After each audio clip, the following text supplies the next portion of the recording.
Então, boa tarde a todas e todos. Essa é a 14ª reunião do Fórum Permanente de Direito Civil da Escola de Magistratura do Rio de Janeiro, que é presidido pelo meu querido colega, o desembargador Marco Aurélio Bezerra de Mello, um dos civilistas brasileiros mais respeitados, doutor em Direito e professor da EMERGE e da Universidade Estácio de Sá, a quem eu cumprimento com muito carinho. Eu saúdo o nosso convidado especial, professor doutor Manuel Antônio de Castro Portugal Carneiro da Frada, emérito professor de Direito Civil e Processo Civil da Universidade Católica de Lisboa, Universidade do Porto e Universidade de Lisboa. O professor Manuel Carneiro da Frada, que hoje nos honra com a sua presença nesse fórum de discussão e reflexões críticas, é mestre em Ciências Jurídicas Civilísticas pela Faculdade de Direito da Universidade de Coimbra. É doutor em Direito pela Faculdade de Direito da Universidade de Lisboa e tem ainda o título acadêmico de agregação em Direito pela Universidade do Porto, que é uma especial titulação ou habilitação, diríamos aqui no Brasil, que atesta nas universidades portuguesas a qualidade excepcional do currículo acadêmico do professor Manuel da Frada. Ainda na seara dos cumprimentos iniciais, eu saúdo também com admiração a professora doutora Carina Cristina Nunes Fritz, que, através do Fórum Jurídico Brasil-Alemanha, possibilitou o nosso encontro de hoje com o professor Frada.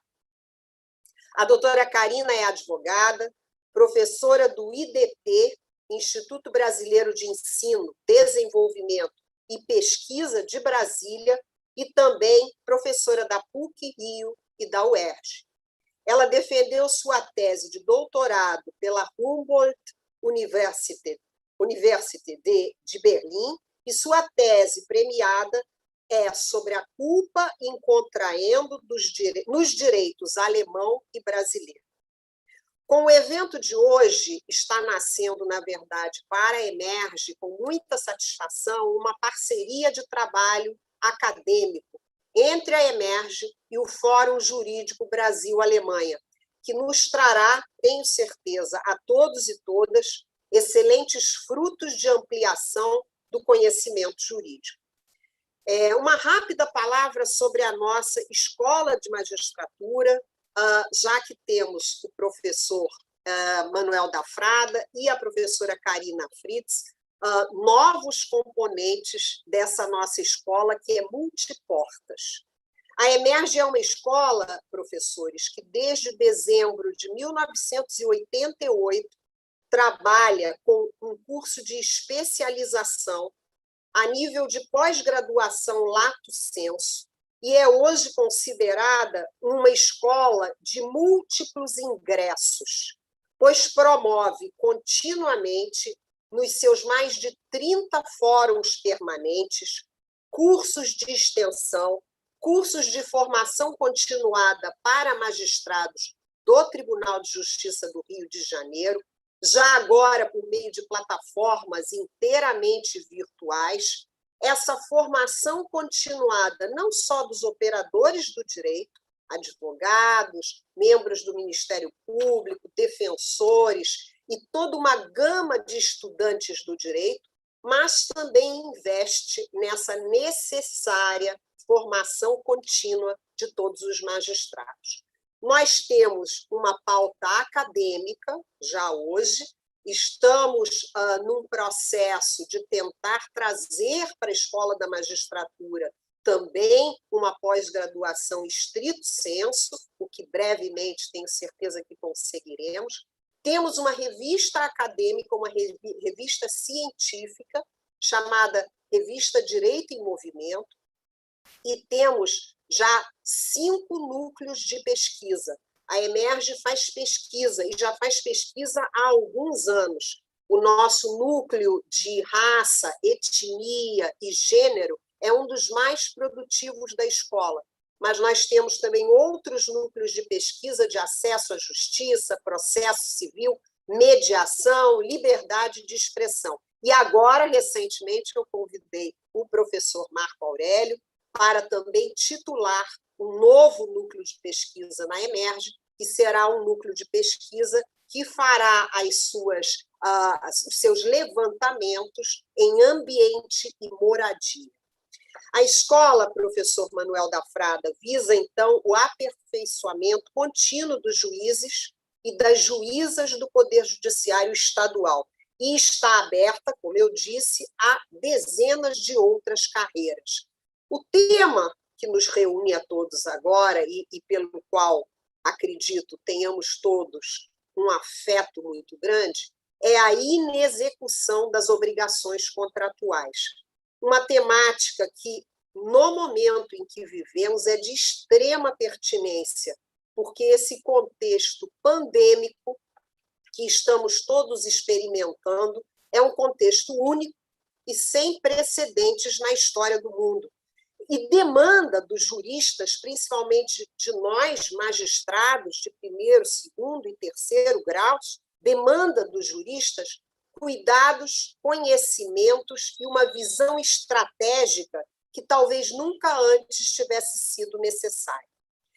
O mundo do coronavírus e o mundo que se seguirá a este vírus mortal será um mundo onde o contrato, como nós o conhecemos, ainda existirá? E já deixo os senhores com essas questões, porque acredito, como pauta pedagógica, que nesses momentos muito complexos, talvez seja mais importante perguntar-se as questões pertinentes do que ter todas as respostas, porque, na verdade, não as temos. Será que precisaremos adaptar o direito das obrigações a um novo direito contratual obrigacional, já agora em constante movimento por força das contínuas e imprevisíveis circunstâncias que alteram os contratos? Será que perderam o sentido, o pacta sunt servanda e a autonomia da vontade? Devemos, doravante, dar mais atenção ao incumprimento dos contratos, à inexecução das obrigações, ao inadimplemento dos negócios jurídicos, do que ao pacto contratual obrigacional propriamente dito? Talvez no Brasil devamos começar por aprimorar a legislação civil, que é muito reticente ainda no tocante ao incumprimento e à extinção dos contratos. Já que hoje, na verdade, todas essas questões complexas e conflitos contratuais estão sendo resolvidos caso a caso pelo judiciário. Na verdade, a lei está tendo uma posição muito mais lateral do que, na verdade, as decisões judiciais. O caso a caso está sendo analisado de forma muito errática, porque, como se diz no Brasil, é claro que isso não é uma verdade na Europa, mas a gente traz o conhecimento da magistratura nacional, aqui no Brasil, às vezes, cada cabeça uma sentença.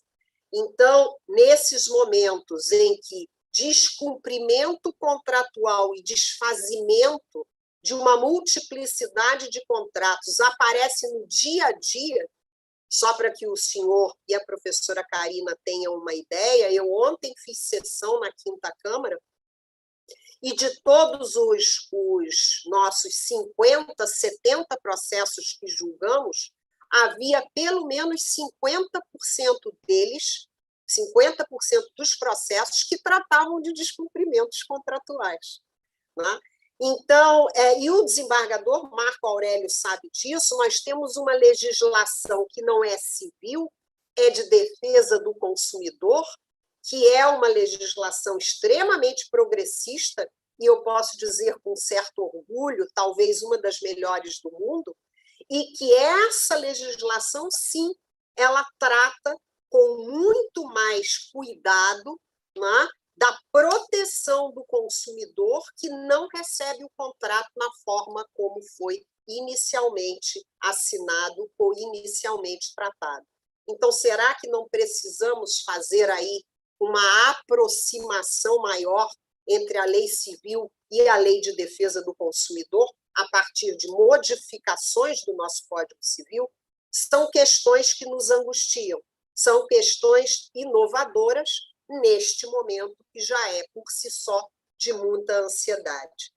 Para que nós, os magistrados, possamos, então, melhor deliberar, pensar os conflitos nascidos dos contratos e buscar as melhores soluções mais equânimes, mais equilibradas, mais razoáveis em relação a ambas as partes, precisamos buscar na doutrina a justa ponderação entre o dever de cumprir o contrato e a quebra das condições iniciais do mesmo.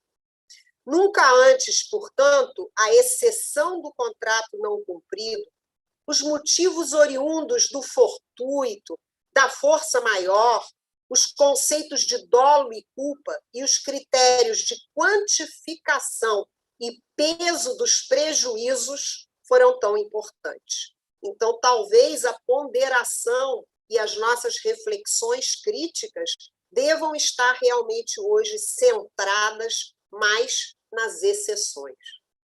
Muitas angústias se apresentam e, para ajudar a minorá-las, vamos então ouvir os especialistas. Eu passo, depois dessas palavras breves, a palavra ao presidente do Fórum de Direito Civil, desembargador Marco Aurélio Bezerra de Mello. Minha querida amiga e diretora-geral da EMERGE, desembargadora Cristina Gaulia, quero, em primeiro lugar, agradecer a Vossa Excelência por possibilitar esse encontro tão importante que a EMERGE hoje realiza, trazendo uma das maiores autoridades da Europa nessa temática, o professor Dr. Manuel Carneiro da Frada, e nessa linha de raciocínio, aproveito, desembargadora Gaulia, para agradecer a doutora Karina Fritz, porque, afinal de contas, ela fez essa ponte através do Fórum Jurídico Brasil-Alemanha, que nos permite vivenciar as experiências de Portugal, o que está acontecendo em Portugal e na Europa, nesses tempos de pandemia, como muito bem você colocou, temos muito mais perguntas do que respostas. E a EMERGE, como um centro de excelência acadêmica, deve realmente ser esse espaço plural que permite que possamos debater, discutir e extrair disso o que for melhor para o engrandecimento da distribuição de justiça no nosso país. Então, é uma alegria enorme, o Fórum de Direito Civil se sente honrado. É a primeira vez que o Fórum recebe a abertura luxuosa da diretora da Direção-Geral da Escola da Magistratura. Então, é uma honra enorme.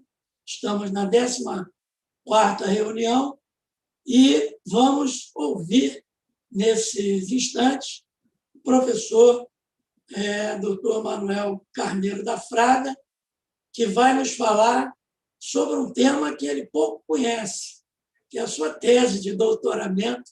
Todos nós conhecemos aqui no Brasil e apreciamos muito, professor. Apenas uma brincadeira. Então, eu passo a palavra à Vossa Excelência. Estamos todos aqui no Brasil ávidos pelo seu conhecimento. Muito obrigado pela sua presença entre nós. Por favor, a palavra é sua.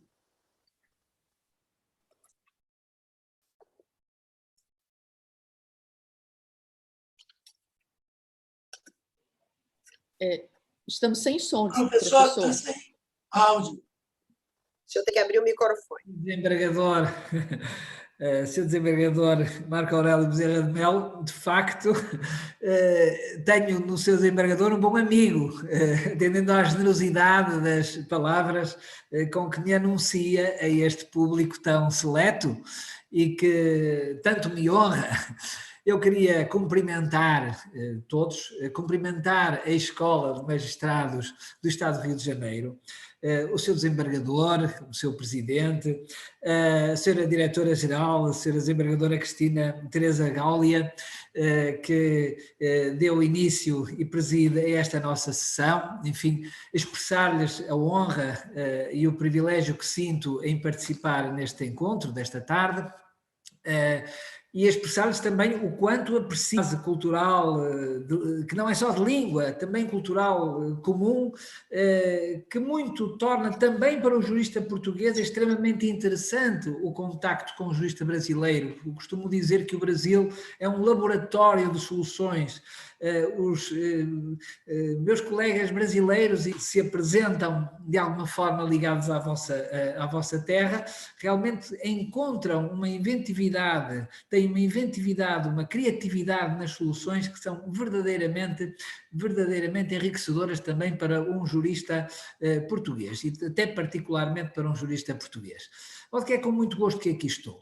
E é também com muito gosto que cumprimento a senhora professora doutora Carina Nunes Fritz, a quem se deve, enfim, de uma forma mais próxima, esta minha participação neste evento. É uma alegria. A senhora professora, de facto, como foi dito, é autora de uma importante obra que eu também fiquei a conhecer graças a este nosso encontro sobre culpa e contrariando, e vejo que há aqui algo de muito especial que nos une também hoje aqui.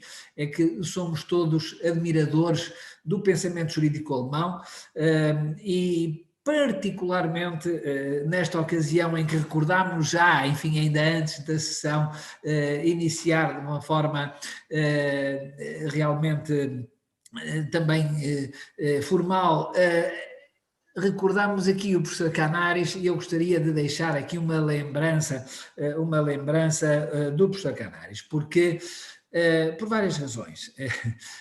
Desde logo porque o tema que me é atribuído, afinal, combina a confiança que tão cara foi ao pensamento do professor Canaris, e a quem a doutrina da confiança deve muito ao professor Canaris, e o tema da alteração das circunstâncias. E por isso esta combinação faz com que não seja despiciando eu lembrar aqui particularmente o professor Canaris. O professor Canaris, se me permitem uma nota pessoal, o professor Canaris distinguiu-se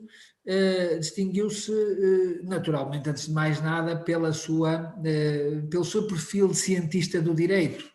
Ele é autor de um pensamento forte, e isso foi aquilo que no contacto que tive o privilégio de ter com ele, enfim, preparei o meu doutoramento em estreita ligação com a cátedra dele em Munique, enfim, foi algo de que me apercebi imediatamente.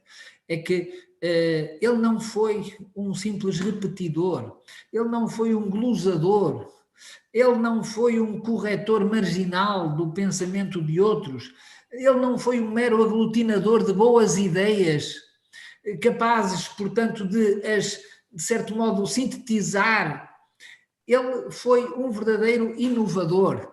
Ele teve sempre um pensamento forte, aquilo que eu chamaria um pensamento forte, um pensamento que se impõe, um pensamento que é próprio, digamos, dos grandes pensadores, são aqueles que de facto fazem avançar a ciência jurídica para além daquilo que ela realmente já é num determinado momento histórico. Houve ali um salto qualitativo. O professor Canaris, de facto, foi no último quartel do século XX, eu suponho que o grande jurista alemão de referência,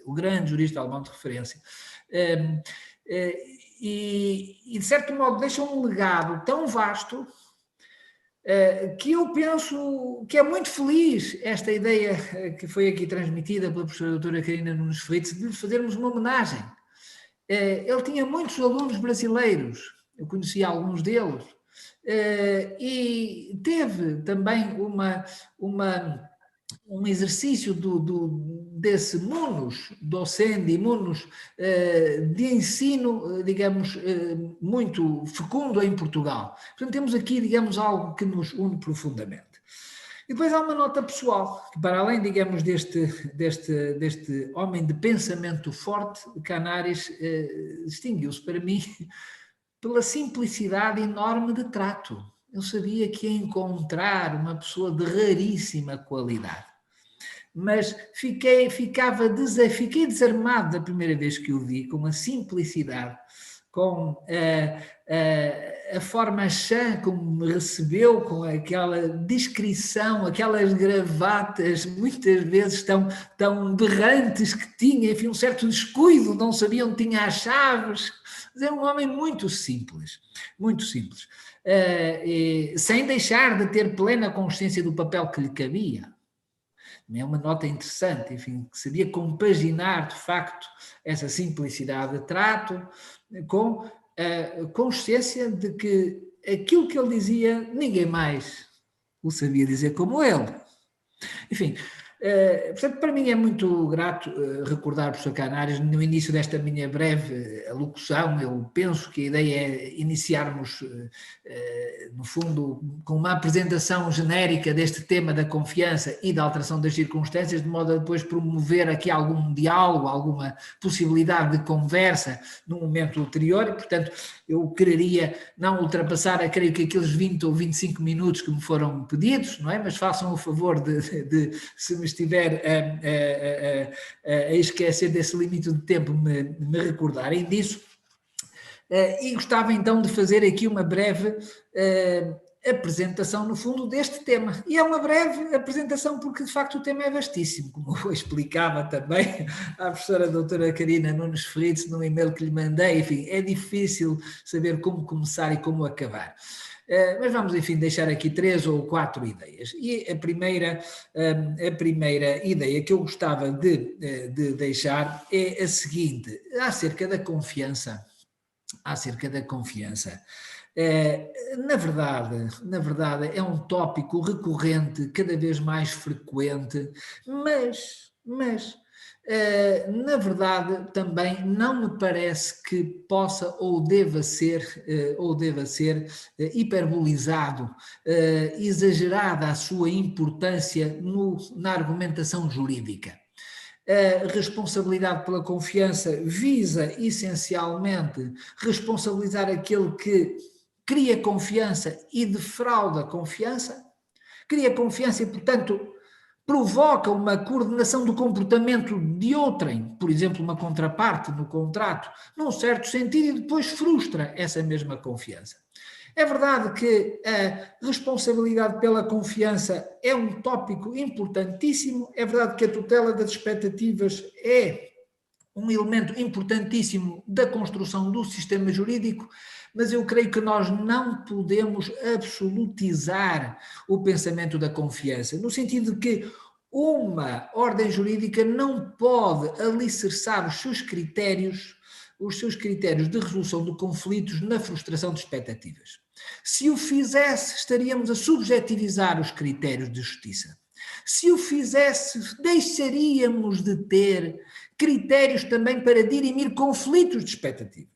Porque nós temos muitas vezes conflitos de expectativas. O devedor tem uma expectativa, o credor tem outra expectativa. São expectativas diferentes. E nós não podemos operacionalizar, quando há um litígio entre estes dois sujeitos, nós não podemos operacionalizar um critério decisório apenas com base nas expectativas. Nós temos de qualificar essas expectativas, dizer umas são melhores do que outras. Umas merecem ser acolhidas e outras não merecem ser acolhidas. E esses critérios são metacritérios que não têm, nem podem ter a ver com as expectativas. Eu vou até mais longe. De facto, o problema em direito não é um problema basicamente de tutela das expectativas. É um problema de justiça. As expectativas devem, evidentemente, ser consideradas, mas na medida em que reflitam a justiça. Não pode ser dada razão a alguém só porque teve expectativas num determinado sentido, nem de negar-se essa razão, só porque não se teve expectativas nesse mesmo sentido. Esta seria uma subjetivação de todo o critério jurídico, de todo o material jurídico com a qual nós não conseguiríamos operacionalizar decisões. Como digo, e digo aos meus alunos, falo com o à vontade de quem escreveu perto de 1000 páginas sobre a teoria da confiança, para dizer que realmente é um pensamento importante, mas não é o principal. É um pensamento de correção. A justiça, de facto, requer que atendamos às expectativas, mas não há uma responsabilidade geral pela confiança, porque não há nenhum dever geral de corresponder à confiança gerada. Se houvesse um dever geral de corresponder à confiança gerada, por nós gerada, por cada um de nós gerada, nós teríamos o efeito perverso da anulação da autonomia privada. Está no âmbito da autonomia privada, nós podemos mudar de posição, mudar de critério, defraudar expectativas que tenhamos criado. Isso em si mesmo não pode ser considerado genericamente ilícito, ao contrário do que às vezes se diz. O que ocorre é que algumas vezes é preciso tutelar as expectativas. E, portanto, eu vejo mais a teoria da confiança, a tutela das expectativas, como um corretivo, digamos assim, de um sistema que não está basicamente ordenado em função da tutela das expectativas, mas sim em função da justiça. A justiça pode reclamar a tutela das expectativas, mas como critério, digamos, sindicante, como critério aperfeiçoador, complementar daquilo que são as soluções jurídicas que se obtêm por outras vias. Enfim, estou aqui num plano um pouco abstrato de discussão, mas deixem-me ser um pouco mais concreto. Dentro da tutela das expectativas, o professor Canaris dedicou-se fundamentalmente àquilo que ele chamou a tutela positiva das expectativas, isto é, à tutela do sujeito que acredita num certo estado de coisas. Tutela é essa que funciona atribuindo ao sujeito a posição que ele teria se esse estado de coisas fosse verdadeiro. A tutela positiva das expectativas é uma tutela que faz corresponder ao sujeito a posição jurídica que ele teria se as suas expectativas fossem verdadeiras. Essa é a tutela positiva das expectativas. Quando nós falamos no direito português, ou suponho que no direito brasileiro também temos situações dessas, de inoponibilidades, por exemplo, da simulação a um terceiro de boa-fé.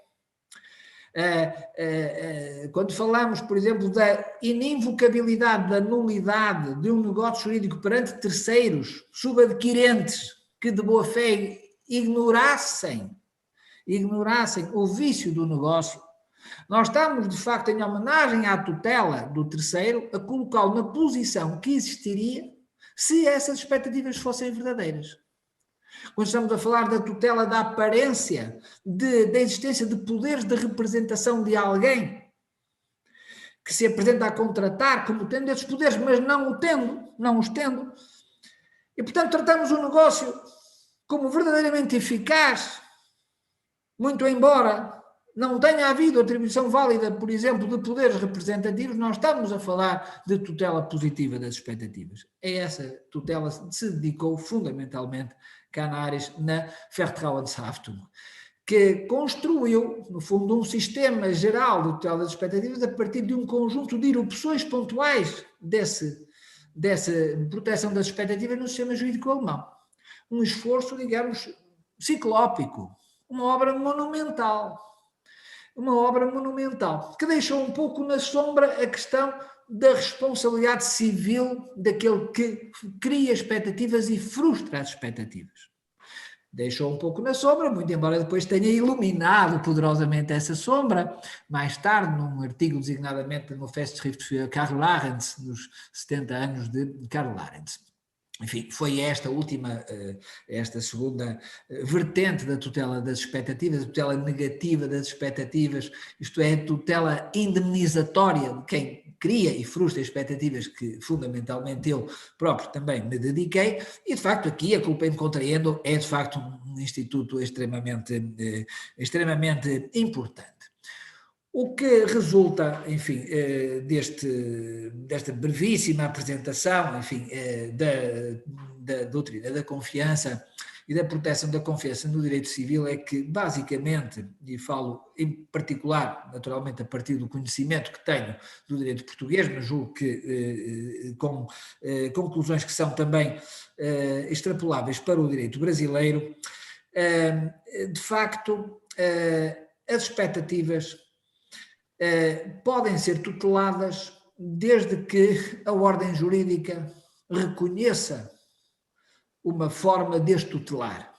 Muitas vezes tem previsões legais específicas para a proteção das expectativas, outras vezes temos de recorrer a cláusulas gerais. Por exemplo, a cláusula do abuso do direito. De facto, pode abusar do direito aquele que cria expectativas e depois as frustra. O caso típico do venir é contra factum próprio, que realmente se costuma dizer que é uma figura parcelar do abuso do direito e realmente é uma expressão da tutela das expectativas. Sempre que nos afastemos de previsões legais específicas, claro que o intérprete aplicador tem de justificar, tem um ónus particular de justificação de uma tutela das expectativas onde ela, qua tale, não está diretamente indicada, embora caiba no âmbito geral da cláusula geral que se trata de aplicar, por exemplo, o abuso do direito. E, de facto, nós podemos identificar um conjunto de requisitos para que haja uma tutela das expectativas ao abrigo, por exemplo, de uma norma tão ampla como a do abuso do direito. Será necessário que haja, evidentemente, algo que desencadeie a expectativa, aquilo que poderíamos chamar um tato bastante de confiança, será uma palavra que se dirige no âmbito de um negócio, um devedor, um empreiteiro que diz ao dono da obra que vai proceder de uma determinada forma, ou vice-versa. Um tato bastante de confiança que depois é acompanhado por uma atitude de confiança, evidentemente, porque alguém acredita. Só assim é que pode haver tutela das expectativas. Alguém acredita.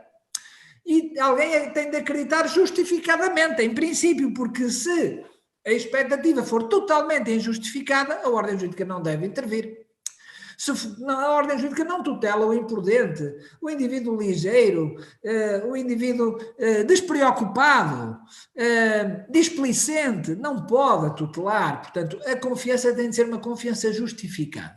Mas também não é uma confiança que só por si justifica a intervenção da ordem jurídica. Tem de ser uma confiança materializada num investimento confiado. A professora doutora Karina Nunes Fritz trata, enfim, na sua obra sobre culpa e contrariando também destas constelações em que alguém, por exemplo, em vista da celebração de um contrato que lhe é assegurado, vir a verificar-se, faz determinados investimentos, contrata mútuos no banco, desenvolve determinados projetos.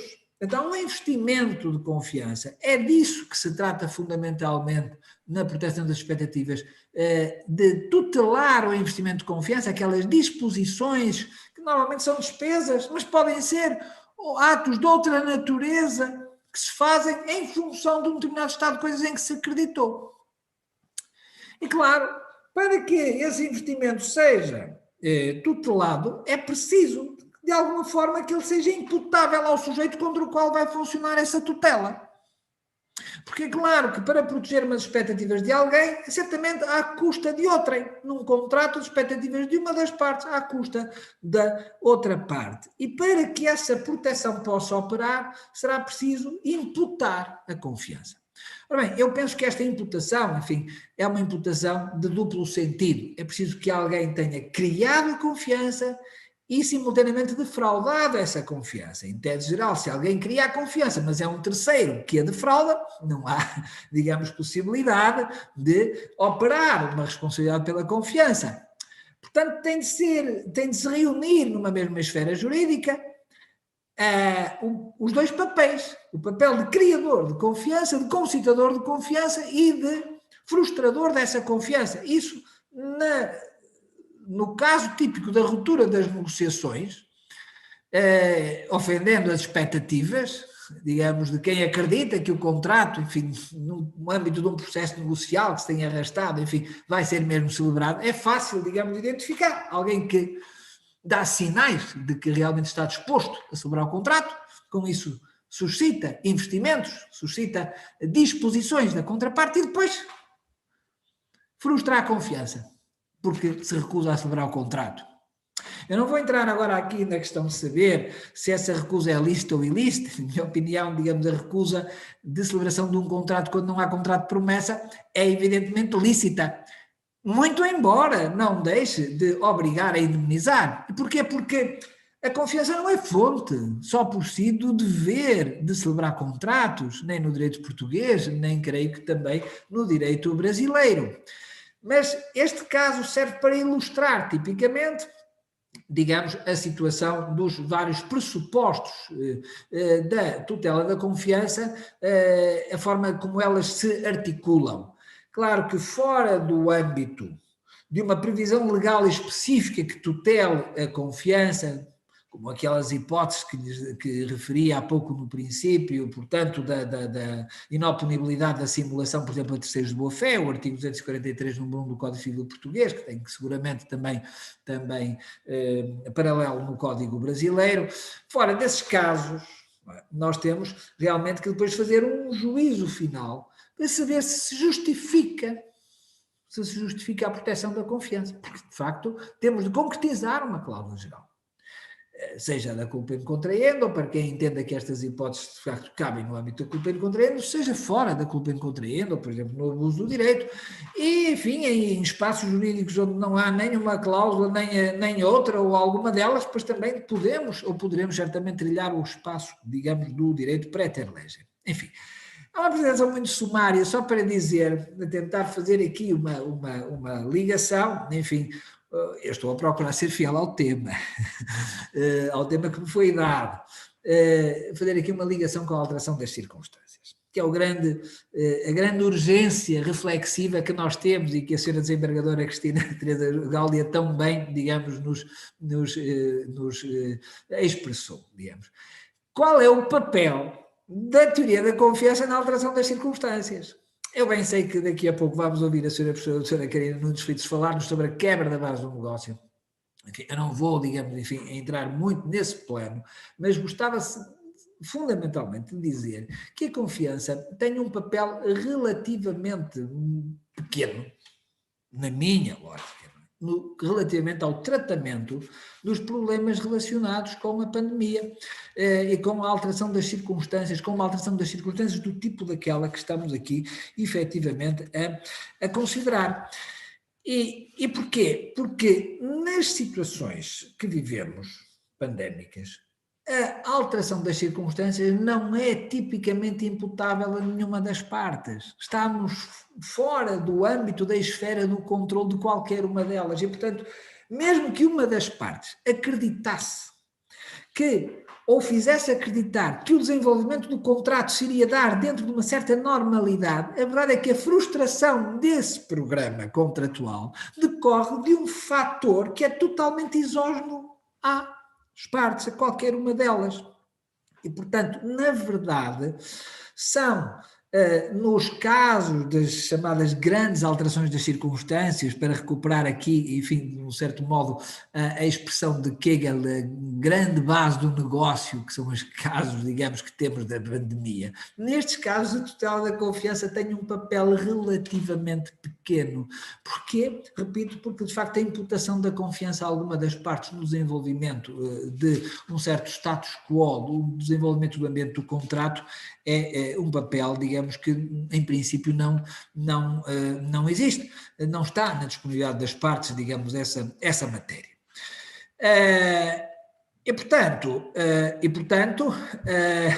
realmente, neste campo, parece-me que devemos afirmar, e que podemos e devemos afirmar, uma autonomia da alteração das circunstâncias relativamente à teoria da confiança. Mas também nos outros casos de pequena base do negócio, para me reportar agora a um grande jurista alemão também, Werner Flume, com o qual Canaris tantas vezes esteve de acordo contra o seu mestre Lawrence, grande jurista também, enfim, mas que tinha, digamos, do negócio jurídico uma noção mais gorda, mais alargada, enfim, metia no negócio muita coisa que Fluma já não metia e que Canários também já não metia. Dizia eu que relativamente à pequena base do negócio, também há diferenças, porque qual é a consequência típica da proteção da confiança? É, fundamentalmente, a preclusão do exercício do direito que vai defraudar a confiança. Ou então, a indemnização. Ora, se nós olharmos às consequências da alteração das circunstâncias, nós o que verificamos é que temos, por um lado, a resolução do contrato e, por outro lado, a modificação do contrato. Portanto, estamos para lá do âmbito da mera inoponibilidade do direito, da mera preclusão do exercício do direito, como é típico, digamos assim, do sistema de proteção da confiança. Estamos para lá da indemnização. Muito embora, agora se me permite, enfim, só uma nota, muito embora me pareça que esse ponto não tem sido muito salientado, mas, enfim, parece-me pertinente dizer que a alteração das circunstâncias pode implicar, no contexto da modificação que o juiz pode impor ao contrato, pode implicar o ressarcimento de danos de confiança, pode implicar uma consequência indemnizatória na recomposição da relação contratual verificada a alteração das circunstâncias. Estará certamente dentro dos poderes de conformação do contrato por parte do juiz a possibilidade de atribuir uma indemnização designadamente compensatória dos investimentos. E isso faz lembrar, pelo menos, a doutrina da confiança. Bem, na verdade, pode haver constelações em que confiança e alteração das circunstâncias confluam, é verdade. E aí o intérprete aplicador tem um concurso seletivo, tanto pode recorrer à proteção da confiança como à alteração das circunstâncias. Não há, do ponto de vista do direito português e do ponto de vista do direito brasileiro, nenhuma razão para concedermos preferência ao Instituto de Alteração das Circunstâncias sobre a tutela da confiança ou vice-versa. São tudo institutos que fazem parte do sistema jurídico e, portanto, podem ser usados indiscriminadamente pelo legislador. No fundo, são os mesmos factos que consentem dois tipos de valorações. Doppelwirkungen im Recht. No direito, nós às vezes temos efeitos duplos. Um negócio pode ser simultaneamente nulo ou porque houve dolo, que deu lugar à anulação, ou porque houve coação moral e deu lugar também a uma anulação e o negócio se torna nulo também por essa razão.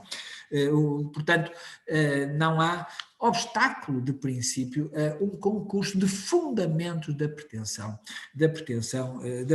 ocorrida uma alteração das circunstâncias. Bem,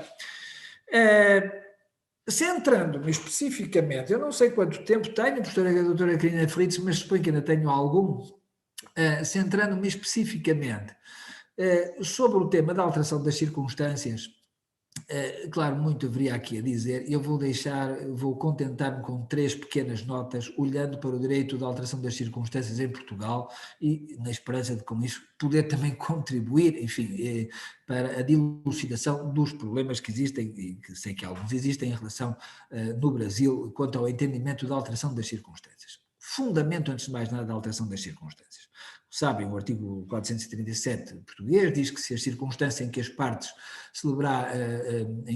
fundaram uma decisão de contratar sofrerem uma alteração anormal, tem a parte lesada o direito de resolver ou modificar o contrato, caso a exigência das obrigações por ela assumidas contrarie os princípios da boa-fé, salvo se a situação estiver compreendida nos riscos próprios do contrato. É uma norma bastante complexa, uma norma bastante abrangente, uma norma que não posso aqui talvez dissecar, mas gostava de chamar a atenção para que é uma norma cujo núcleo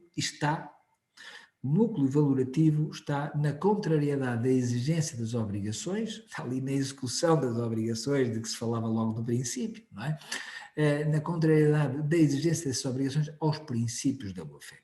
Eu entendo que aquilo que está fundamentalmente em causa é uma medida de justiça objetiva. Estou acompanhado, ou melhor, acompanho nesse sentido o professor um grande amigo do Brasil, que tenho muito gosto em recordar, que foi meu mestre, o professor Dr. Oliveira Ascensão. O Dr. Oliveira Ascensão, que efetivamente sublinhava isso, que de facto o que está fundamentalmente em causa na alteração das circunstâncias é a reposição da justiça contratual. Eu diria, da justiça da relação contratual. Claro que e é isso que os princípios da Bufé querem significar, é a justiça contratual. Claro que a justiça implica olharmos para aquilo que as partes representaram, mas não é a vontade hipotética das partes que conta. Nós não podemos agora aqui alargar-nos, mas não temos a solução do parágrafo 313 do BGB. O parágrafo 313 do BGB fala-nos, de facto, da revisão do contrato se a vontade hipotética das partes, estou a simplificar, digamos, apontasse nesse sentido. Não é essa a solução do direito português.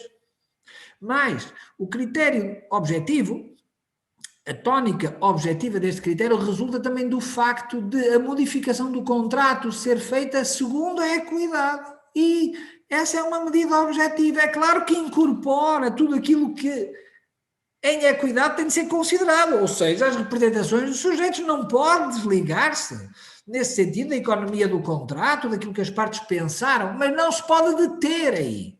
Mesmo que a vontade hipotética das partes não se pudesse provar que fosse num ou noutro sentido, realmente o juiz estava habilitado a tal. E isto tem consequências evidentes.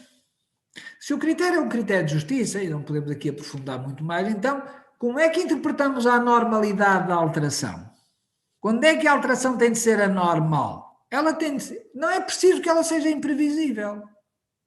Nós, por exemplo, para termos uma refração concreta deste pensamento, nós estamos a viver momentos de incerteza que já se arrastam há um ano e que não sei por quanto tempo mais se vão arrastar. Apesar de todos sabermos hoje que estamos a viver em pandemia, que a pandemia ainda vai durar, se celebrarmos hoje contratos, nós amanhã poderemos eventualmente ter direito à sua resolução ou à sua modificação, muito embora o estado pandémico não seja propriamente imprevisível e não possamos dizer que não podemos contar em abstrato com uma evolução totalmente desfavorável.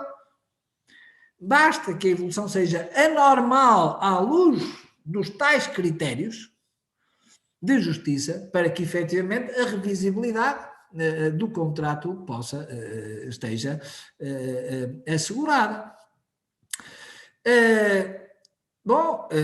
E isto significa também que, relativamente aos riscos próprios do contrato que são ressalvados, obviamente que esses riscos próprios do contrato são riscos que não podem resumir-se à aplicação à ressalva daquelas regras especiais de risco. Porque as regras especiais de risco que os códigos civis normalmente trazem são regras especiais de risco comum, para dizer de alguma forma, e não são regras especiais de distribuição do risco próprias de uma situação como aquela que vivemos, que tem uma novidade que transcende, em muitos aspectos, diversas normas de distribuição do risco que os diversos códigos têm. Claro, não podemos generalizar indiscriminadamente, mas perante cada norma de distribuição do risco, nós temos de ver, de facto, se o risco ali abrangido integra ou não o risco específico de que estamos a falar, que é o da pandemia. Portanto, pode haver um funcionamento do artigo 437 em Portugal por cima, como corretor, como sindicante, digamos, das outras normas de distribuição do risco contratual que possam existir. Uma outra nota que eu gostava de deixar, sem me querer alargar muito, tem a ver com o facto de, a meu ver, este artigo 437, estas exigências de justiça contratual não poderem este preceito ser afastado por vontade das partes naquilo que é o critério fundamental. É evidente que as partes podem regular as superveniências, os seus efeitos, com certeza que sim, as cláusulas de hardship, de todo género efetivo, enfim, demonstram-no claramente. Agora, o que parece, a meu ver, que lhe está vedado, é excluir a aplicação do artigo 437, sempre que se ultrapasse o âmbito dessas mesmas cláusulas de hardship que possam ter estabelecido, E como também lhes está vedada uma regulamentação que contraria o núcleo de justiça contratual que, efetivamente, a ordem jurídica quis assegurar através do artigo 437. Que as partes possam, portanto, resolver, ainda por cima na situação de pandemia que hoje verificamos, é muito natural que as partes prevenidas agora que estão queiram regular para o futuro diversas contingências equacionáveis, de facto. Agora, se a evolução futura ultrapassar ou não for conforme com essas expectativas, tal não tolhe a aplicação do artigo 437, mesmo a contratos que prevejam normas destinadas a regular superveniências. Como também é certo e sabido que a forma como as partes regulam não pode ofender o critério de justiça contratual que fundamentalmente está inserido no artigo 437, que é nesse sentido de ordem pública. E, portanto, irrenunciável. Discutiu-se isso entre nós, em Portugal, a propósito da crise financeira de 2008. Enfim, houve contratos de swap que foram celebrados, enfim, por empresas importantes em Portugal, como um determinado banco, e que, em virtude da crise financeira, sofreram um processo de desequilíbrio monstruoso, porque houve uma intervenção do Banco Central Europeu que manteve as taxas artificialmente baixas, administrativamente, interveio no mercado, eliminou no fundo o mercado de taxas de juros e de repente esses contratos de swap que estavam destinados em princípio a assegurar, digamos, as partes contra flutuações de taxas de juros, começaram a provocar desequilíbrios da ordem dos 60%, 70%, 130% ao ano, em empréstimos de milhões e milhões de euros.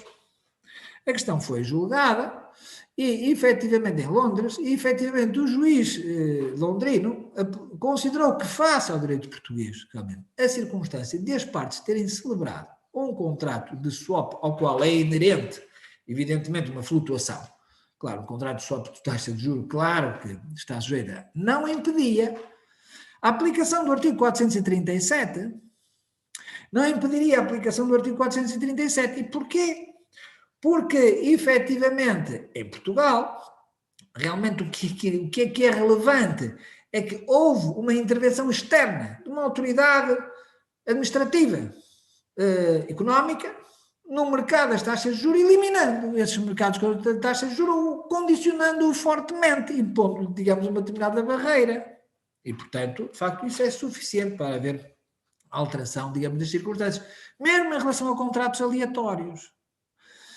Ora bem, este é um ponto também com relevo. Eu, na minha perspectiva, o artigo 437 em Portugal tem aquilo que se chama uma imperatividade subsidiária, ou seja, ele é imperativo, mas só na medida em que as partes não queiram concretizar e especificar regular elas próprias a matéria das alterações. É imperativo no sentido que o seu cerne valorativo está lá e não pode ser afastado. Nenhuma das partes pode validamente, nem ambas por acordo, enfim, recusar essa medida de justiça contratual objetiva, aplicável, portanto, à sua regulação. Um terceiro e talvez último ponto, então, para manter dentro do tempo, tem a ver com a renegociação dos contratos. Nós estamos hoje numa situação pandémica e, portanto, há muitos contratos que são afetados e tem-se perguntado se efetivamente tal implica ou não um dever de renegociação. Se há ou não um dever de renegociação. Eu gostava de dizer que em Portugal não vejo margem para a existência de um dever propriamente de renegociação. Há, face ao artigo 437, o que há é um direito que a parte lesada tem em virtude da alteração das circunstâncias de requerer ao juiz a modificação do contrato. Renegociar propriamente o contrato. Não me parece que haja um direito com esse conteúdo. Enfim, porquê? Por várias razões, mas alerto para o perigo que é, ou que seria hoje, reconhecer-se, face à situação pandémica, que todos os contratos afetados pela pandemia que vivemos estavam sujeitos à renegociação. O aproveitamento que as partes fariam a parte mais forte faria dessa situação se houvesse... O juiz é um juiz pragmático, mas sou capaz de o justificar também do ponto de vista teórico, se houvesse efetivamente uma abertura indiscriminada à renegociação. Era pôr, digamos, nas mãos da parte mais forte a possibilidade de uma chantagem brutal sobre a outra parte. O que efetivamente me parece sensato dizer-se é que, e o que me parece também que corresponde ao direito português, é que, verificada uma alteração das circunstâncias, o contrato pode efetivamente ser modificado, se mantiver naturalmente o seu sentido, nem todas as hipóteses naturalmente são hipóteses de modificação, pode ser modificado, portanto há um poder potestativo de modificação. E a contraparte está sujeita a essa modificação. Claro que a modificação não é arbitrária, é uma modificação segundo regras de equidade, é o que diz o preceito, e é o que diz também o artigo 400 do Código Civil Português, a propósito da determinação da prestação, ela tem de ser feita segundo a mesma medida da equidade. Podemos discutir o que é equidade, isso não é negociar. Negociar, enfim, aquela barganha de procurar maximizar um proveito à custa do outro. Não é isso aquilo de que se trata quando há uma alteração das circunstâncias. Temos de encontrar a justa medida. Podemos discutir qual seja. Pode não haver acordo. É o juiz quem derradeiramente tem de o fazer. Agora, não há nenhuma obrigação de, à cabeça, entrar num processo negociatório. Sendo também certo, pragmaticamente, que só vai a tribunal quem efetivamente esgotou já todas as possibilidades que julgava que precisava de ter para negociar o contrato, não é? Sem recurso, digamos, ao tribunal. Quem estiver, de facto, mesmo convencido da sua razão, é que recorre ao tribunal. É evidente que é contrário à boa-fé não reconhecer à contraparte o direito a uma modificação razoável. Isso é. Mas isso não é colocar logo a parte na posição de dever renegociar o contrato. Não pode, evidentemente, recusar-se injustificadamente o direito de outrem, quer este, quer qualquer outro. Isso é, de facto, uma violação da regra de conduta segundo a boa-fé. Agora, tal é diferente, digamos assim, de colocar o sujeito na obrigação de negociar. Isto, para mim, é muito claro do ponto de vista da teoria das fontes das obrigações. Nós temos um preceito, o 406 do Código Civil, que diz que o acordo de modificação, que a modificação do contrato requer o acordo de ambas as partes. E, portanto, requer o exercício da autonomia privada. É livre. Modificar um contrato é algo que estruturalmente depende da autonomia privada. Quando não o é, como no caso da alteração das circunstâncias, é o juiz quem o faz.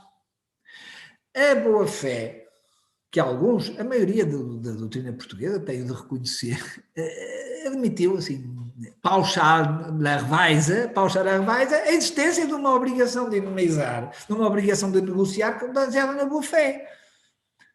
Mas dizer isso é, digamos, pôr a boa-fé como fonte de obrigações, as obrigações modificadas, porque, evidentemente, o dever de negociar só faz sentido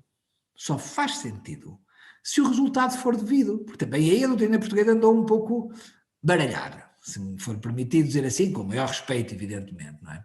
Só faz sentido dizer-se que há um dever de negociar se o fim é um fim vinculado, porque se o fim não for vinculado, é como pretender-se dizer que alguém tem de andar, mas não se lhe diz para onde. Portanto, efetivamente,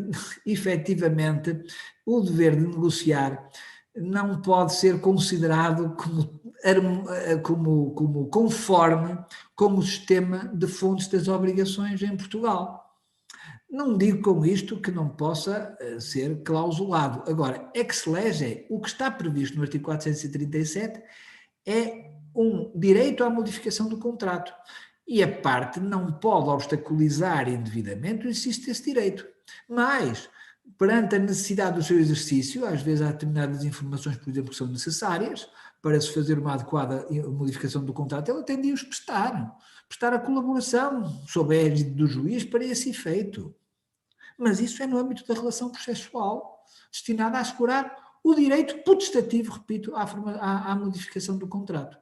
E é só dessa forma que me parece que podemos compaginar esta solução com os demais elementos, digamos assim, do sistema de fontes do direito das obrigações português.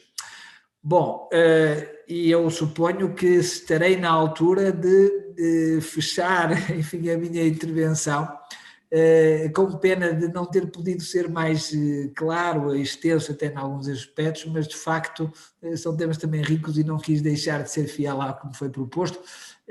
Agradeço muito mais uma vez a honra que me é dada de participar neste webinar. Muito obrigado.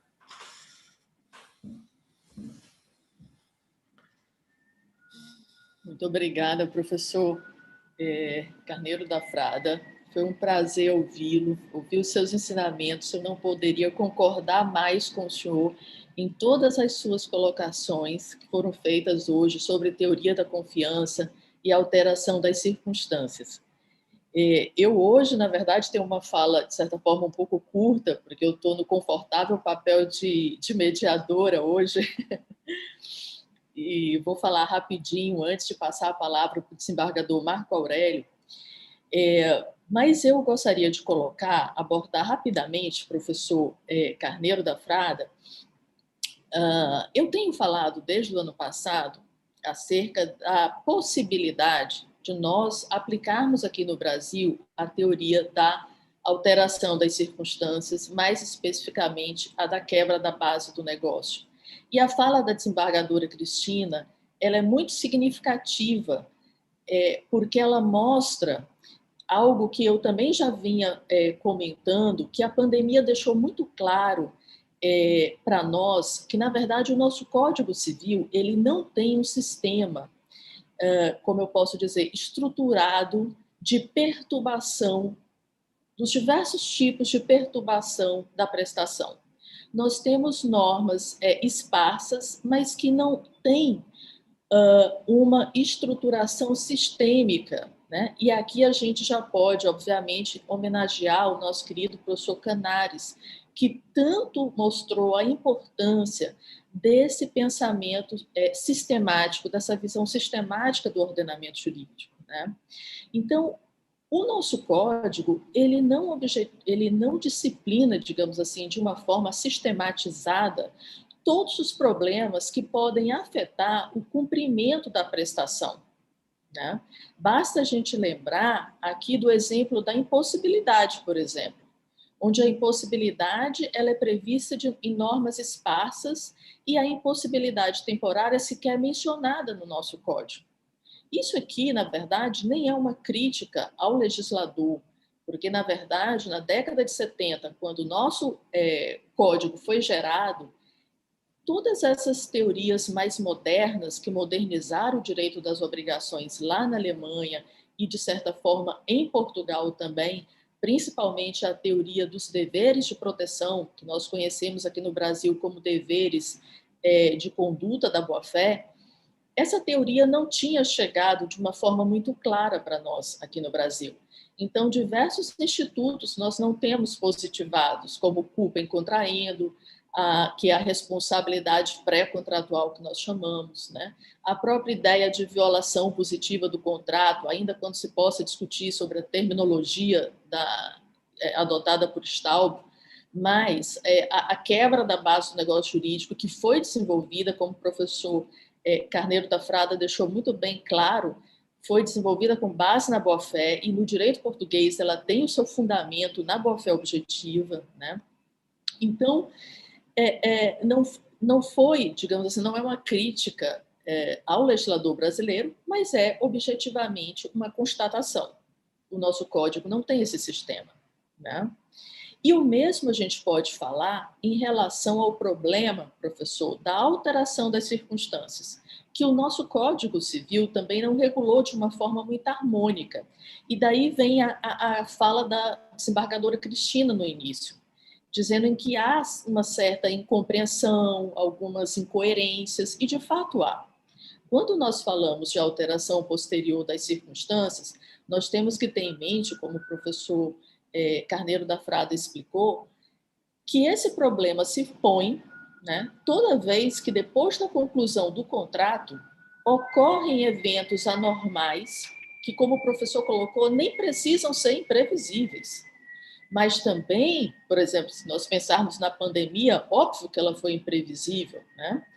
Mas são eventos anormais extraordinários que alteram profundamente as circunstâncias existentes no momento da celebração e que, embora não tornando impossível o cumprimento, porque aí nós estaríamos no campo da impossibilidade, mas ele dificulta enormemente o cumprimento do contrato, ou então, o que também é muito interessante, a teoria da base abarca isso, essa alteração frustra totalmente o fim do contrato. O contrato perde todo o sentido.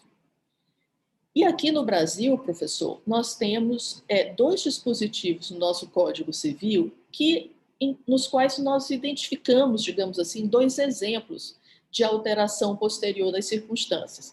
O primeiro é o 317, que diz que quando por motivos imprevisíveis sobrevier uma desproporção manifesta entre o valor da prestação devida lá no início e o momento da sua execução, o juiz vai poder corrigir o contrato. Esse dispositivo ele toma como exemplo clássico e até histórico a desvalorização da moeda, claramente, né? Que levou os tribunais, tanto na França como na Alemanha, lá nos idos de 1918, ou a extinguir os contratos, como aconteceu na França, ou a revisar esses contratos desequilibrados por conta daqueles dramáticos efeitos econômicos da Primeira Guerra Mundial. Muitas pessoas dizem que esse dispositivo do 317, ele quis apenas instituir a correção monetária aqui no Brasil. Mas se nós fizermos uma interpretação histórica, analisarmos o material histórico da época, nós vamos ver que isso não é bem verdade. O artigo original, a redação original desse dispositivo, ele permitia expressamente a revisão contratual, a revisão judicial, no caso, quando a desvalorização da moeda provocasse uma manifesta desproporção no valor da prestação. E se nós olharmos o material histórico, nós vamos ver o professor Miguel Reale, lá atrás, já alertando que a desvalorização da moeda era apenas uma das hipóteses, um dos eventos que poderia justificar a revisão contratual. Outros fatores existem, inclusive imprevisíveis, dizia o Miguel Reale, que podem surgir e podem gerar esse desequilíbrio no contrato, justificando o seu reajuste. Ou seja, no 317, nós temos um exemplo de alteração posterior das circunstâncias. O mesmo se diga em relação ao artigo 478 do Código Civil Brasileiro, que permite a extinção dos contratos de longa duração quando a prestação de uma das partes, em virtude de acontecimentos extraordinários e imprevisíveis, se tornar excessivamente onerosa e, acrescenta-se a lei, causar extrema vantagem para a contraparte. E aqui me parece claramente que o legislador ele quis ampliar os casos de alteração posterior das circunstâncias, recorrendo à teoria italiana da onerosidade excessiva, mas, a meu ver, a redação foi um pouco infeliz, professor, porque quando a gente analisa essa norma do 478, a gente vê que ela é uma cópia agravada, né, uma cópia mais rígida do artigo 1467 do Código Civil italiano, porque o Código italiano não exige que das circunstâncias resulte extrema vantagem para a contraparte, não é? É bem verdade que a doutrina brasileira, a doutrina e a jurisprudência, elas tentam amenizar a rigidez dessa norma através de um processo de redução teleológica, que era tão caro ao nosso lar, esse Canaris, né? mas eles tentam suavizar a rigidez dessa norma, dizendo o seguinte: olha, a extrema vantagem, essa demonstração da extrema vantagem, ela tem um papel secundário. Não seria obrigatório provar no caso concreto. Como também a parte prejudicada, ela pode pedir a revisão do contrato ao invés da extinção, porque a lei fala em extinção dos contratos. Mas o fato é que, de qualquer forma, eu penso, e essa é uma visão, digamos assim, pessoal minha, eu penso que esses dois dispositivos, eles são insuficientes para disciplinar todas as hipóteses possíveis de alteração da alteração posterior das circunstâncias. Eu acho que o legislador tentou prever um leque maior de revisão contratual, permitir uma revisão contratual ampla, mais ampla, digamos assim, mas foi infeliz na sua redação. E esses dois dispositivos, eles não solucionam todas as hipóteses de alteração das circunstâncias. Basta a gente pensar, por exemplo, naquele evento que frustra totalmente o fim do contrato. Eu não consigo subsumir, ainda que eu interprete extensivamente esses dois dispositivos, faço uma redução teleológica do 478, eu não consigo subsumir harmoniosamente esse problema da frustração do fim do contrato. Então, eu penso que aqui nós podemos, no Brasil, tomar o exemplo dos alemães, que lá no BGB de 1900 tinham apenas o parágrafo 242 do BGB, que previa apenas, na sua literalidade, que o devedor deveria cumprir a prestação de boa-fé. Quer dizer, uma norma extremamente simples na sua redação, sem qualquer amplitude semântica, e, nada obstante, os alemães, doutrina e jurisprudência alemã, viram ali uma cláusula geral e desenvolveram uma série de institutos jurídicos riquíssimos que foram o grande fator de modernização do direito das obrigações na Alemanha. E isso ficou muito claro com a reforma do BGB em 2002, que o professor Canaris também teve um papel decisivo, né, na reformulação do direito das obrigações, desse novo direito das obrigações alemão. Então, eu creio que nós podemos adaptar no nosso sistema perfeitamente a teoria da quebra da base do negócio. E só para explicar para o nosso público aqui de uma forma bem simples a teoria da base, né, da forma como ela é concebida, digamos assim, lá na Alemanha. Ela parte de uma constatação, de uma ideia muito simples e muito real também.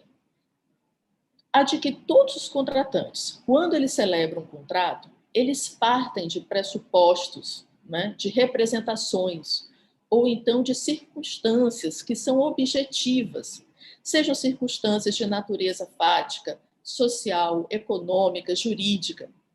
E sobre essa base, eles constroem a vontade de contratar, a sua decisão de contratar.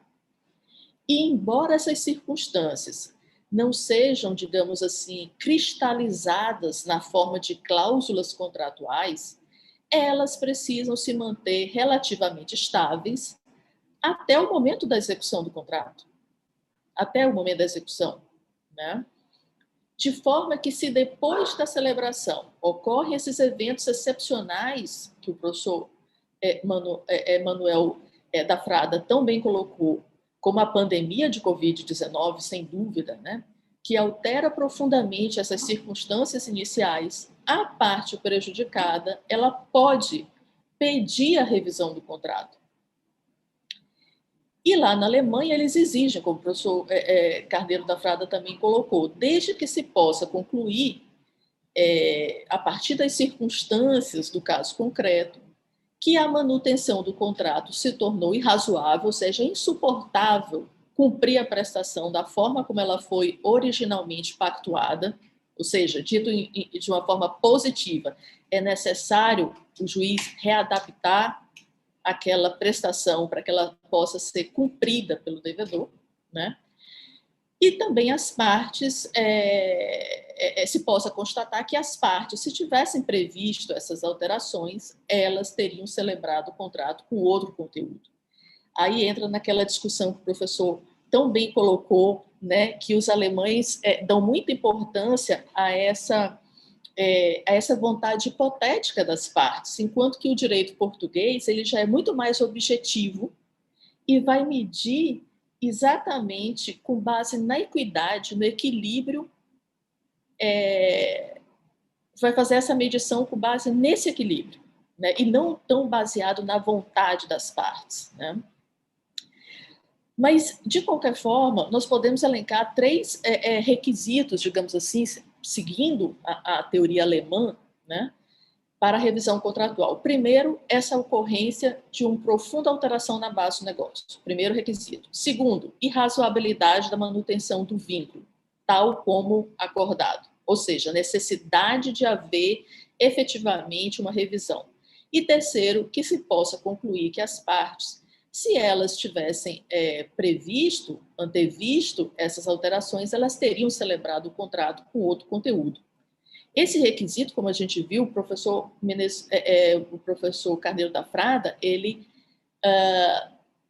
diz que em Portugal é de uma forma diferente. E que eu acho até extremamente justo, né, professor? Porque é muito mais objetivamente essa análise, né?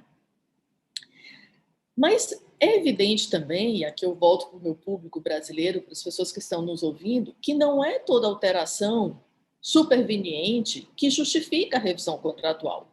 A regra sempre foi e continua sendo a de que os contratos devem ser cumpridos tal como acordados. E eu faço essa ressalva, professor Carneiro da Frada, porque nós temos uma lei de liberdade econômica aqui no Brasil, uma lei recente, que veio falar da excepcionalidade da revisão contratual. Mas ela não disse nada mais do que o óbvio, porque a regra sempre foi o cumprimento dos pactos. Nunca a regra foi a revisão contratual. A revisão sempre foi exceção.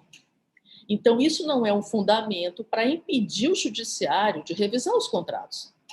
Da mesma forma, a lei de liberdade econômica, ela chove no molhado, como a gente diz aqui no Brasil, ela diz o óbvio, quando ela vem dizer que o juiz que a intervenção tem que ser a mínima possível. Mas isso é óbvio também. Nunca, certamente nem em Portugal, como também não na Alemanha, nunca o juiz saiu mexendo no contrato, mudando várias cláusulas contratuais ao seu bel prazer, mas ele tem que se limitar, dentro do razoável, a reequilibrar, pelo menos a tentar reequilibrar um pouco o desequilíbrio perdido. Então, não é novidade a intervenção mínima.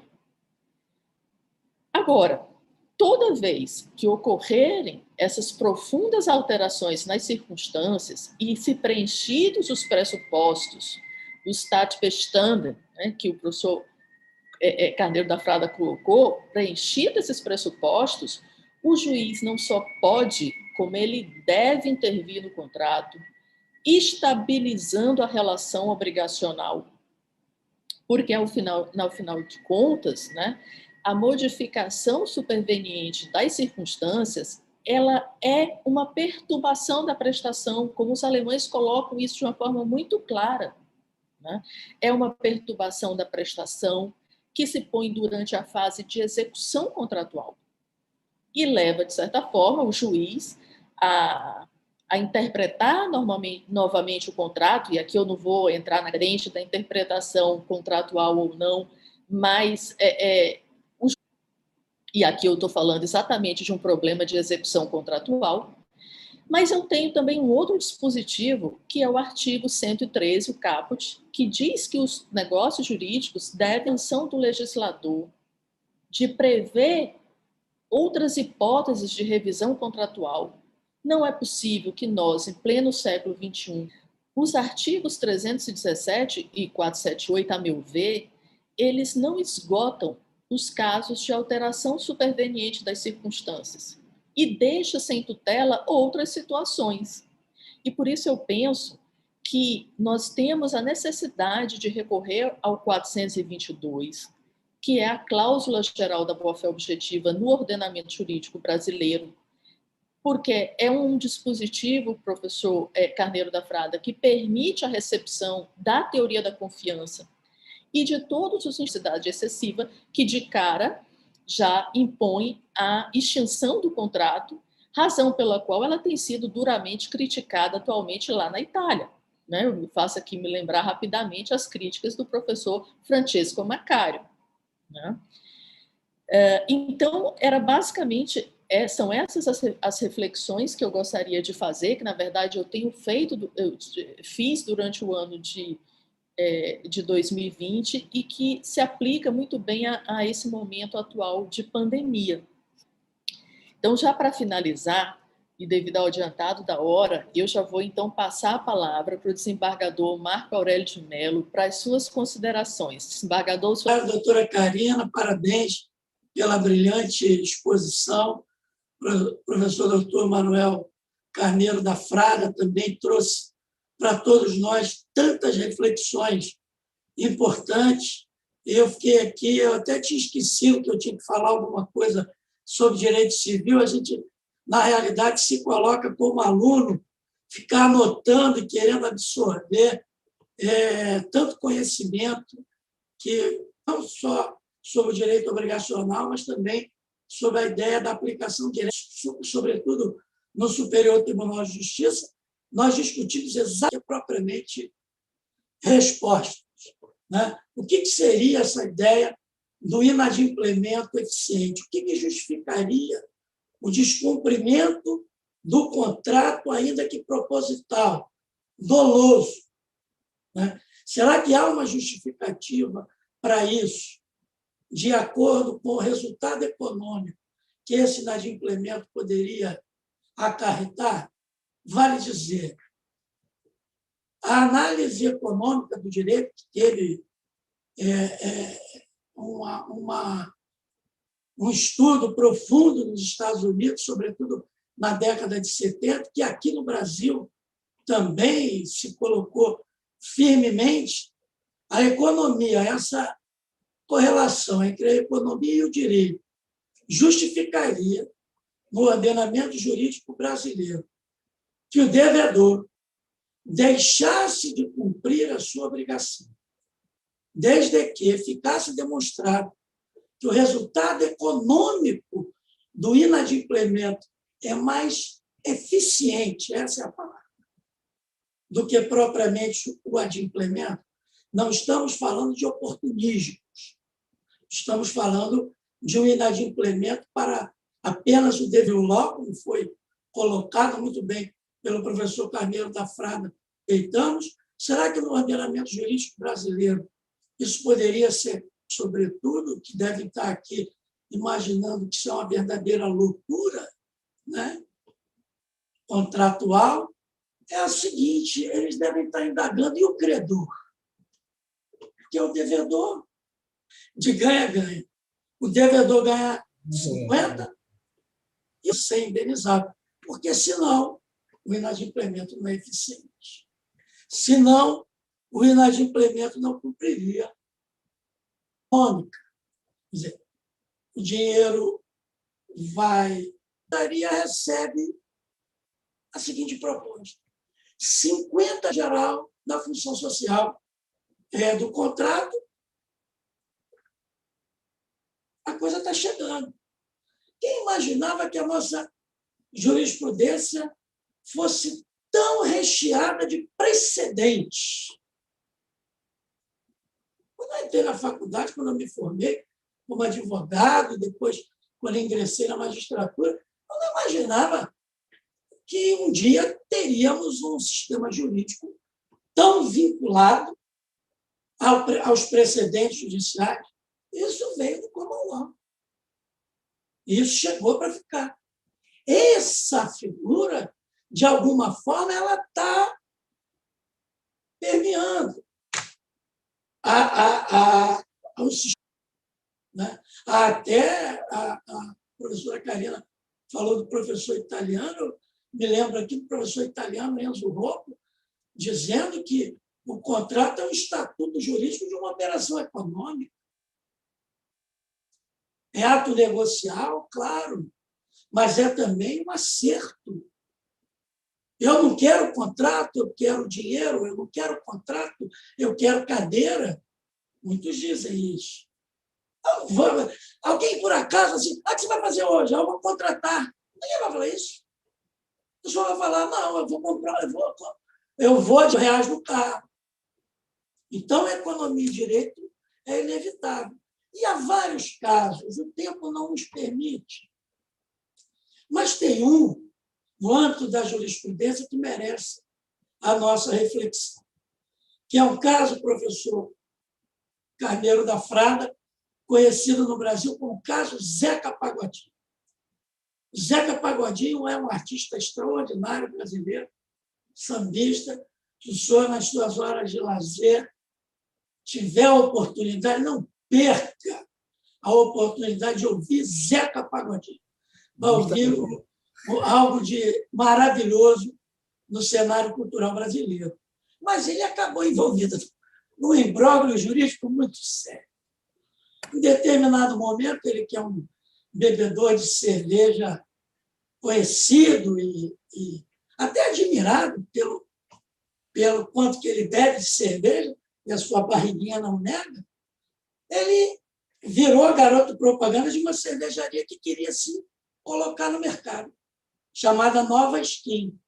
E ele vai para a televisão, num programa de altíssima audiência, e ele diz assim, experimenta e toma uma golinha de cerveja da Nova Skin. A cervejaria de menor porte. Veio a Ambev, que é a Companhia das Américas de cerveja, um conglomerado de cerveja. Uma das marcas é a Brahma. Falou, o que é isso aí? Não. O Zeca Pagodinho é meu. E simplesmente ele que tinha feito um contrato de R$930 mil com a Nova Skin, recebe uma proposta de 9 milhões de reais. O pagamento da multa de 35% do valor contratado. Então, a Ambev, a Brahma, chegou pesado. E aí ele faz um samba maravilhoso para ele. É fácil. Ele vai para a televisão, diz que aquilo era um amor de verão. Condena vamos falar só da cervejaria. Condena a cervejaria a R$120 mil. O inadimplemento foi eficiente ou não foi? O terceiro, cúmplice, causador de inadimplemento, de alguma forma, também foi pouco penalizado. O fato é que o devedor descumpriu porque o contrato tinha cláusula expressa de exclusividade, tinha. A gente diz aqui no Brasil, o professor saiu barato. Então, eu queria dizer, assim, já encaminhando pelo tempo para a conclusão, baixo do tapete. O direito obrigacional no Brasil, sobretudo, demorou. Né? Temos no Código de Processo Civil, dos artigos 497 a 501, dispositivos rigorosíssimos, tanto na obrigação de dar como na de fazer, na imposição do quê? Da prestação in natura. O artigo 84 do Código de Defesa do Consumidor, que foi assim, que nós tivemos no Brasil, a boa-fé objetiva, que está vinculada, como foi falado tão bem aqui, vinculada ao. Não me parece que um ordenamento jurídico com valores tão bem admitir essa figura jurídica. O professor Carneiro da Fé recomendo que todos debrucem um olhar, que é um primor, que estava desde o Código de 16, é o artigo 608. Condena essa prática. Então, como foi dito aqui, o direito brasileiro não admite que um terceiro perturbe a contratação. Só que o caso Zeca Pagodinho saiu barato. E isso tem que ser pensado. Tanto que tem autores, e eu me incluo entre eles, que colocam a questão do direito concorrencial como um braço importantíssimo na questão do inadimplemento eficiente, que existe. Várias vezes nós verificamos, a desembargadora Gáulia falou que na pauta dela 50% dos processos de inadimplemento, na minha de ontem também, o desembargador Eduardo Guzmão, querido amigo e colega que nos honra com a audiência, é testemunha dos advogados de incorporadora que ontem falavam da súmula 543 do STJ e diziam, olha, esse promitente comprador desistiu do contrato e não traz para dentro dos autos o porquê. Não traz uma doença, não traz um desemprego, não traz uma Covid. Que seja, evidentemente, ele simplesmente desiste. E, às vezes, em contratação empresarial. Porque se o contrato é existencial, envolve direito fundamental, como moradia, a leitura é outra. E quando ele envolve o lucro, isso tudo tem que ser refletido. Será inadimplemento eficiente tolerável uma empresa que contrate insumos para o Covid com determinado país e recebe a proposta de outro e vende para outro pelo dobro? Quer dizer, o ordenamento jurídico vai tolerar essa prática? Me parece que não. Né? Então, eram algumas reflexões, evidentemente, é um tema extenso, como foi o de todos, mas era pelo menos para traçar um brevíssimo panorama e, no mais, agradecer imensamente a presença de todos e devolver a palavra à minha querida amiga, doutora, professora, desembargadora Cristina Gáulia. Então, Marco Aurélio, muito obrigado. Eu fico muito feliz. O evento contou com a presença de centenas de pessoas, todas no QIA, elogiando demais os professores, as palestras, agradecendo a Escola da Magistratura. Esses eventos, professores, eles são gratuitos e eles são abertos à sociedade civil como um todo. Então, nós temos de desembargadores, como o Marco Aurélio mencionou há pouco, carinhosamente, o desembargador Eduardo Guzmão e outros que estão presentes, magistrados, advogados, promotores, estudantes de direito, aqueles que querem fazer concurso, aqueles que têm o dia a dia da advocacia muito angustiado agora, justamente por conta dessas condições que abalam os contratos. Então, é muito interessante e nos deixa muito felizes que a escola tem essa dinâmica e, obviamente, que os agradecimentos maiores têm de ir para a professora Karina e para o professor Carneiro da Frada por terem se disponibilizado de vir até nós, disponibilizando tempo, energia e esse conhecimento maravilhoso. Eu vou encerrar